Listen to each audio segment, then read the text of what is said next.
ബഹുമാന്യരായ മാതാപിതാക്കളും പ്രിയമുള്ള സഹോദരങ്ങളും ആയവരും, അല്പസമയം നിങ്ങളുടെ മുന്നിൽ നിന്നുകൊണ്ട് തിരുവഴുത്തിലെ ചില വേദഭാഗങ്ങൾ പ്രസംഗിക്കുവാൻ ആഗ്രഹിക്കുകയാണ്. നിങ്ങളുടെ വിലയേറിയ സമയത്തെ കർത്താവായ യേശുക്രിസ്തുവിന്റെ നാമത്തിൽ ഞങ്ങൾ സ്വാഗതം ചെയ്യുകയാണ്. തിരുവഴുത്ത് പ്രകാരം പറയുന്നുണ്ട്, കാലം തികഞ്ഞു, ദൈവരാജ്യം സമീപിച്ചിരിക്കയാൽ മാനസാന്തരപ്പെട്ട് സുവിശേഷത്തിൽ വിശ്വസിക്കുവിനെന്ന്. സുവിശേഷം എന്നത് യേശുക്രിസ്തു തന്നെയാണ്. അത് സമാധാനത്തിൻ്റെയും സ്നേഹത്തിൻ്റെയും സന്ദേശമാണ്. ആത്മാവിൻ്റെ രക്ഷയുടെ സന്ദേശമാണ്.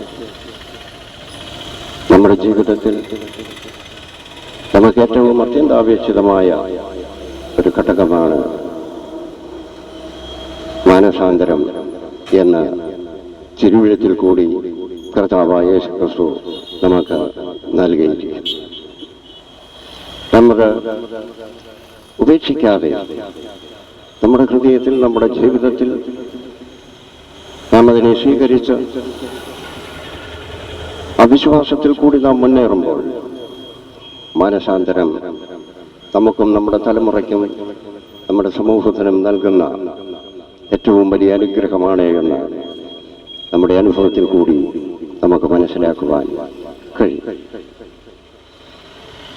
യേശു ശിഷ്യന്മാരോടും പറഞ്ഞു, നിങ്ങൾ എവിടെ പോയാലും അവിടെയൊക്കെയും ദൈവരാജ്യം സമീപിച്ചിരിക്കുന്നു എന്ന് പ്രസംഗിക്കണമെന്ന്. കർത്താവായ യേശുക്രിസ്തുവിന്റെ രണ്ടാമത്തെ വരവ് എപ്പോൾ വേണമെങ്കിലും ആകാം എന്ന് തിരുവഴുത്ത് പറയുന്നു. എന്നാൽ അതെപ്പോഴായിരിക്കും എന്നുള്ളതാണ് നമുക്ക് ആർക്കും അറിഞ്ഞുകൂടാത്ത കാര്യം. അത് ദൈവത്തിൻ്റെതായ കാര്യം. എന്നാൽ അതിൻ്റെ ഉദ്ദേശം ഇതാണ്: നാം എപ്പോഴും ഒരുങ്ങി ഇരിക്കുന്നവരായിരിക്കണം, ഒരുക്കമുള്ളവരായിരിക്കണം. നമ്മുടെ ഹൃദയത്തിൽ പക, വിദ്വേഷം, പിണക്കം, ദുഃഖം, വേദന, ഞെരുക്കങ്ങൾ ഇതൊന്നും ഉണ്ടാകാൻ പാടില്ല എന്ന് ദൈവം ആഗ്രഹിക്കുന്നു. അതിനുവേണ്ടി കൂടിയാണ് കർത്താവ് പറഞ്ഞത്, നിങ്ങൾ മാനസാന്തരപ്പെട്ട് സുവിശേഷത്തിൽ വിശ്വസിക്കുകയും എന്ന്. നമ്മുടെയൊക്കെ ജീവിതത്തിൽ പല തകർച്ചകളെയും നമ്മൾ അഭിമുഖീകരിച്ചവരാണ്. പലതിനെയും നാം ജയിച്ചവരുമാണ്. എന്നാൽ അതിൻ്റെയൊക്കെയും കണക്കെടുത്ത് നോക്കിയാൽ നമ്മുടെ ജീവിതത്തിൽ പരാജയങ്ങളാണ് ഏറ്റവും അധികമായി സംഭവിച്ചിരിക്കുന്നതും. നാം എവിടെയൊക്കെയാണ് ക്ഷീണിച്ചു പോയിരിക്കുന്നതും അവിടെയൊക്കെ നാം ദൈവത്തെ ഉപേക്ഷിച്ചിരിക്കുന്നു എന്നുള്ളത് നാം അറിയുന്നുവെങ്കിൽ തീർച്ചയായും പ്രിയമുള്ളവരെ, ദൈവം നമ്മുടെ ഹൃദയത്തിൽ ഉണ്ടെങ്കിൽ, ദൈവത്തിൽ നമുക്ക് ഉറപ്പുള്ള ഒരു വിശ്വാസമുണ്ടെങ്കിൽ തീർച്ചയായും നമ്മുടെ ജീവിതത്തിൽ ഏത് പരാജയങ്ങൾ നമ്മെ പരാജയപ്പെടുത്തുവാൻ ശത്രുവായവൻ എത്ര വലിയ കെടികളെ ഒരുക്കിയാൽ, എത്ര വലിയ പ്രതികൂല സാഹചര്യങ്ങളെ കൊണ്ടുവന്നാൽ അവിടെയൊക്കെ ഉറച്ചു നിൽക്കുവാൻ തക്കവണ്ണം യേശുക്രിസ്തുവിലുള്ള വിശ്വാസം നമുക്ക് അത്യന്താപേക്ഷിതമാണ് എന്ന് ഈ അവസരത്തിൽ ഞാൻ ഓർമ്മിപ്പിക്കുകയാണ്. ഒരു കുടുംബത്തിൽ വേറെ കുടുംബത്തിന്റെ ജനകന, ഒരു കുടുംബത്തിന്റെ നെടുന്തോണ് അല്ലെങ്കിൽ ബലം, ആ കുടുംബത്തെ നയിക്കുന്നത് ജനകൻ എന്ന് പറയുമ്പോൾ ആ കുടുംബനാഥൻ തന്നെയാണ്. ആ കുടുംബനാഥന്റെ തോളിലാണ് ആ കുടുംബത്തിന്റെ സകല ഉത്തരവാദിത്വങ്ങളും ഇരിക്കുന്നത്. അപ്പോൾ ആ കുടുംബനാഥൻ ഉറപ്പുള്ളവൻ ആയിരിക്കണം, ബലത്തോടെ ഉറച്ചു നിൽക്കുന്നവനായിരിക്കണം.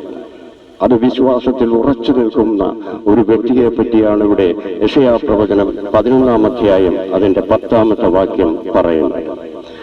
അന്നാളിൽ വംശങ്ങൾക്ക് കൊടിയായി നിൽക്കുന്ന ഇശായി വേരായവനെ ജാതികൾ അന്വേഷിച്ചു വരും, അവന്റെ വിശ്രമസ്ഥലം മഹത്വമുള്ളതായിരിക്കും എന്ന്. ഇപ്പോൾ സകല മനുഷ്യരും യേശു കർത്താവിനെ അന്വേഷിച്ചു വരുന്നതായ ഒരു സമയമുണ്ട്. അത് നമ്മുടെ ജീവിതത്തിൽ പിരിമുറുക്കങ്ങൾ വളരെ അധികമാകുമ്പോൾ നമുക്ക് നമ്മെ തന്നെ നിയന്ത്രിക്കുവാൻ കഴിയാത്ത അവസ്ഥയിലേക്ക് നാം എത്തിച്ചേരുന്ന അനേക സാഹചര്യങ്ങൾ ചിലപ്പോൾ ഇന്നലെയും നമ്മുടെ ജീവിതത്തിൽ ഉണ്ടായിട്ടുണ്ട്. ഇന്നിപ്പോൾ നമ്മുടെ മനസ്സിനെ പിടിച്ചു ഉലയ്ക്കുന്നതായ അനേക കാര്യങ്ങൾ നമ്മുടെ ഹൃദയത്തിൽ കൂടി ചിന്തിച്ചിട്ടും അതിനൊന്നും ഒരു മറുപടിയും കിട്ടാതെ പിന്നെയും ആ ചിന്താഭാരവുമായി അതൊരു വലിയ ദുഃഖമായി അവശേഷിച്ച ജീവിതം നയിക്കുന്ന വ്യക്തികൾ ചിലപ്പോൾ കേൾക്കുന്നുണ്ടായി. അതാണ് ഇവിടെ പറയുന്നത്. അന്നാളിൽ വംശങ്ങൾക്ക് കൊടിയായി നിൽക്കുന്നവന്റെ വിശ്രമസ്ഥലം മഹത്വമുള്ളതായിരിക്കും, അവനെ ജാതികൾ അന്വേഷിച്ചു വരും എന്ന്.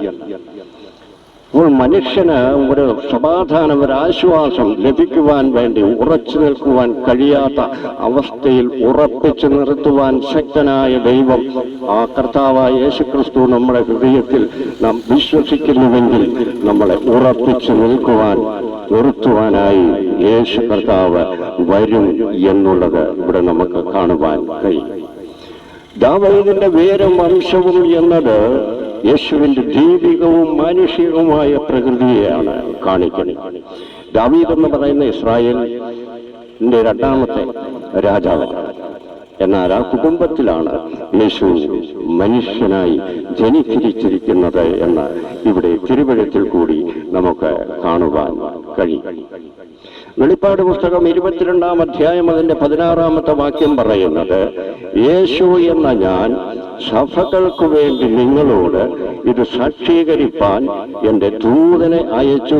ഞാൻ ദാവീദിന്റെ വേരും വംശവും ശുഭ്രമായ ഉദയനക്ഷത്രവും ആയിരിക്കും എന്ന്. അപ്പോൾ ഉദയനക്ഷത്രം എന്ന് പറയുന്നത് അത് ഏറ്റവും പ്രകാശത്തോടെ നിൽക്കുന്നതാണ്. ഏത് കൂരിരുട്ടിലും അത് പ്രകാശിക്കും. കൂരിരുട്ടിനെ എപ്പോഴും അകറ്റി നിർത്തുവാൻ കഴിയുന്ന ഒന്നുണ്ടെങ്കിൽ അത് വെളിച്ചമാണ്, അത് പ്രകാശമാണ്. വെളിച്ചം എത്ര വലിയ ഇരുട്ടാണെങ്കിലും അവിടെ ഒരു തരി വെളിച്ചം ചെല്ലുമ്പോൾ ആ ഇരുട്ട് അവിടെ നിന്ന് നീങ്ങിപ്പോകും. ഇതുപോലെ തന്നെയാണ് പ്രിയമുള്ളവരെ, നമ്മുടെ ജീവിതത്തെ ഇരുട്ടിലേക്ക് ആഴ്ത്തുവാൻ ഒരുങ്ങി നിൽക്കുന്ന ഈ ലോകമാകുന്ന ശത്രു, അല്ലെങ്കിൽ നമ്മുടെ ജീവിതത്തെ അന്ധകാരത്തിലേക്ക് തള്ളിവിടുവാൻ ഒരുങ്ങി നിൽക്കുന്നതായ സാഹചര്യങ്ങളിൽ യേശുക്രിസ്തു എന്ന വിശ്വാസം, ആ ഉദയനക്ഷത്രം നമ്മുടെ ഹൃദയങ്ങളിൽ ഉദിച്ചു നിൽക്കുന്നുവെങ്കിൽ ഒരു അന്ധകാര ശക്തികൾക്കും നമ്മെ തകർത്ത് കളയുവാനോ നമ്മെ അറിയാൻ പാടില്ലാത്ത വഴികളിൽ കൂടി നടത്തുവാനോ നമ്മുടെ ജീവിതത്തെ തകർത്ത് കളയുവാനോ കഴിയുകയില്ല എന്ന് നമുക്കിവിടെ കാണുവാൻ കഴിയുന്നുണ്ട്. ആയതിനാൽ നമ്മുടെ ജീവിതത്തിൽ തീർച്ചയായും നമ്മൾ ഉറച്ചു നിൽക്കുന്ന ഒരു വൃക്ഷം പോലെ, ഒരു വലിയ വൃക്ഷം എന്ന് പറയുമ്പോൾ അതിന് വേരുകൾ വളരെ ആഴത്തിൽ തന്നെ ഉണ്ടായിരിക്കും. വേരാകുന്ന ദൃഢമായി ഉറയ്ക്കുക, വളരുക എന്നർത്ഥമാണ് വേരിനെ കുറിച്ച് കാണിക്കുന്നത്. അപ്പോൾ വേരിനെ കുറിച്ച് അപ്രകാരം കാണിക്കുമ്പോൾ എത്ര വലിയ കൊടുങ്കാറ്റ് ആഞ്ഞടിച്ചാൽ, എത്ര വലിയ മഴയോ ഒഴുക്കുകളോ അതിനെ അടിച്ചു തകർത്ത് കളയുവാൻ വന്നാലും വേരുകൾ ആഴത്തിലേക്ക് ഇറങ്ങി അത് നാലുപാടും വിരിച്ച് അത് ഉറച്ചു നിൽക്കുന്നുവെങ്കിൽ ആ വൃക്ഷത്തെ ആർക്കും തകർത്ത് കളയുവാനോ മറിച്ചിടുവാനോ ഒരു ശക്തിക്കും കഴിയുകയില്ല എന്ന് ഇവിടെ നമുക്ക് കാണുവാൻ കഴിയും. എഫേസ്യർക്കെഴുതിയ ലേഖനം 3-ാം അധ്യായം അതിന്റെ 17-ാമത്തെ വാക്യത്തിൽ കൂടി അപ്പോസ്തലനായ പൗലോസ് പറയുകയാണ്, ക്രിസ്തു വിശ്വാസത്താൽ നിങ്ങളുടെ ഹൃദയങ്ങളിൽ വസിക്കേണ്ടതിനും വരം നൽകണം എന്നും നിങ്ങൾ സ്നേഹത്തിൽ വേരൂന്നി അടിസ്ഥാനപ്പെട്ടവരായി നിൽക്കുക എന്നുമാണ് ഇവിടെ കാണുന്നത്. അപ്പോൾ സ്നേഹത്തിൽ വേരൂന്നുക. യേശു പറഞ്ഞത് നിങ്ങൾ തമ്മിൽ സ്നേഹിക്കണം. ആരും അന്യരല്ല, സകല മനുഷ്യരും ദൈവത്തിന്റെ സൃഷ്ടിയാണ്. അവര് പരസ്പരം പോരടിക്കുന്നവരാകുവാനല്ല ദൈവം ആഗ്രഹിക്കുന്നത്. അവര് സ്നേഹത്തോടെ ഒരുമിച്ച് എല്ലാവരുടെയും പ്രയാസങ്ങളിലും ബുദ്ധിമുട്ടുകളിലും പരസ്പരം സഹായിക്കുകയും സ്വാന്തനങ്ങൾ ആയി അവർക്ക് അവരുടെ അടുത്ത് എത്തിച്ചേരുകയും ചെയ്യണം എന്ന് തന്നെയാണ് യേശു പറയുന്നത്. എന്നാൽ മനുഷ്യന് പരിധികളുണ്ട്, പരിമിതികളുണ്ട്. മനുഷ്യന് മറ്റൊരാളിനെ സഹായിക്കുവാനും അവരെ ആശ്വസിപ്പിക്കുവാനുമൊക്കെ ഒരു പരിധിയുണ്ട്. എന്നാൽ പ്രിയമുള്ളവരെ, ഞാൻ പ്രസംഗിക്കുന്ന യേശു കർത്താവ് അപ്രകാരമല്ല. സകലതും ദൈവത്തിൻ്റെതാണ്. ദൈവം സമ്പന്നനാണ്. സകലർക്കും നൽകി അവരെ സമ്പന്നരാക്കുവാൻ തക്കവണ്ണം ദൈവത്തിന്റെ കയ്യിലുണ്ട്. ആ ദൈവത്തിങ്കിൽ നിന്ന് നാം പ്രാപിച്ചെടുക്കണമെങ്കിൽ ആ ദൈവത്തിൽ നമുക്ക് വിശ്വാസം വേണം. ദൈവത്തിലുള്ള വിശ്വാസമാണ് നമ്മളുടെ ഹൃദയത്തിനകത്ത് ഉറപ്പോടെ വേരൂന്നി നിൽക്കേണ്ടത്.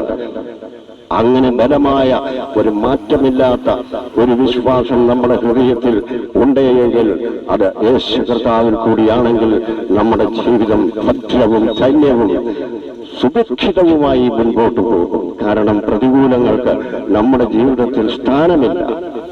ദൈവമെല്ലാം നമുക്ക് അനുകൂലമാക്കി തരും എന്ന് നമുക്കിവിടെ കാണുവാൻ കഴിയും. വേര് വെള്ളത്തോളം പരന്നത് സമൃദ്ധിയുടെ അടയാളമാണ്. ബൈബിളിലെ ദൈവം സാക്ഷ്യം പറഞ്ഞ ഒരു മനുഷ്യനാണ് ഇയ്യോബ് എന്ന് പറയുന്ന വ്യക്തി.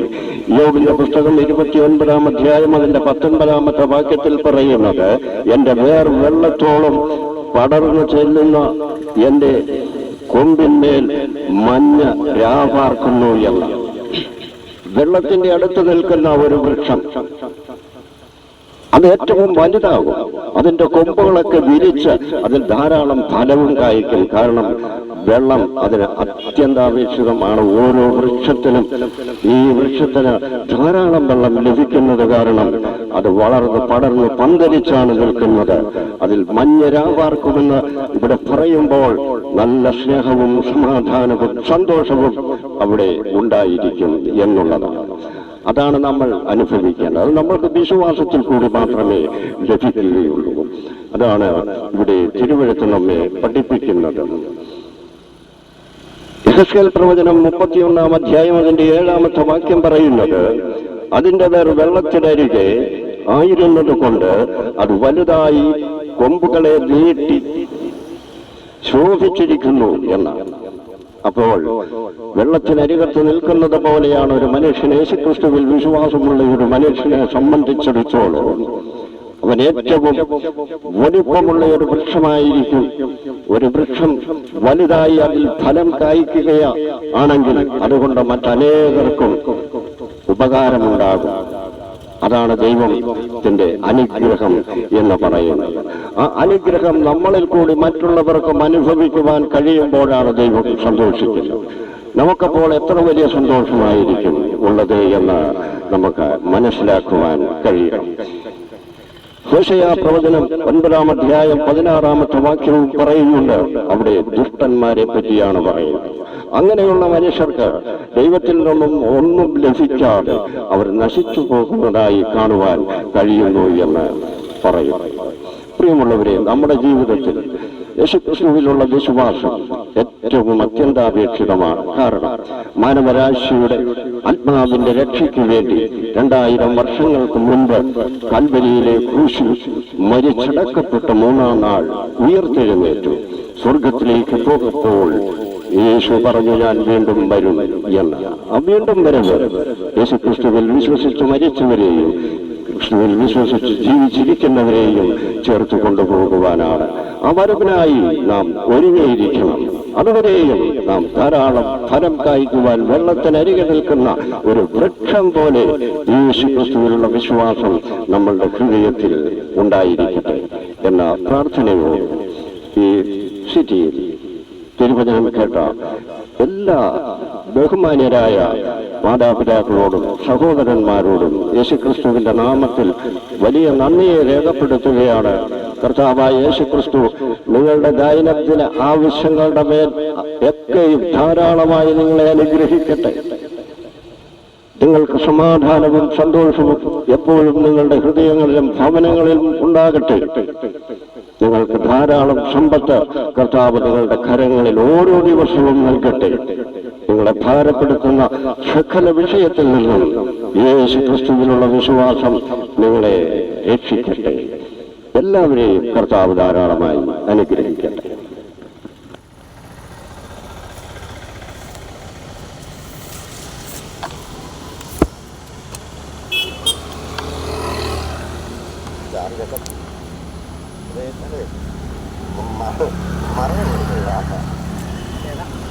ചാർജ് ചെയ്യാനേ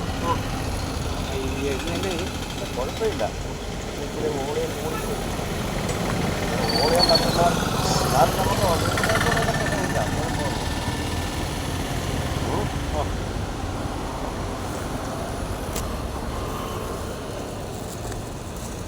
കുറച്ച് ഞാൻ ട്രാക്ടർ വിതരണം ചെയ്തതാണ്.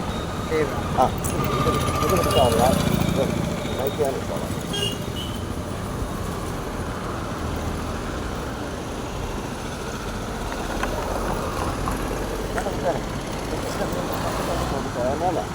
ഇതാണ്